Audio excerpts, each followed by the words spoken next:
ఈరోజు just general checkup కోసం accidental హాస్పిటల్కి వచ్చాను. ఇక్కడికి వచ్చిన తర్వాత తెలిసింది అసలు మన ప్రాబ్లం ఏంటి అన్నది చిన్న చిన్న అతి మైన్యూట్ విషయాలను కూడా మేడం ఎక్స్ప్లెయిన్ చేస్తూ ఉంటాయి.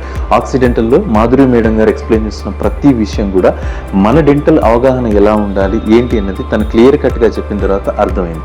ఇక్కడ చాలా మంది డాక్టర్లు డబ్బుల కోసం హాస్పిటల్ పెట్టి లక్షల రూపాయలు వసూలు చేస్తున్న ఈ టైంలో కూడా మన కోసం ఇంత ఓపిక్గా ఒక ప్రాబ్లం ఎక్స్ప్లెయిన్ చేసి ఈ ప్రాబ్లంకి మీకు మీరే సొల్యూషన్ ఇచ్చుకోవచ్చు, ఇక్కడ దాకా రావాల్సిన పని లేదని చెప్పే వాళ్ళు కూడా ఉన్నారంటే ఈరోజు ఆశ్చర్యంగా ఉంది.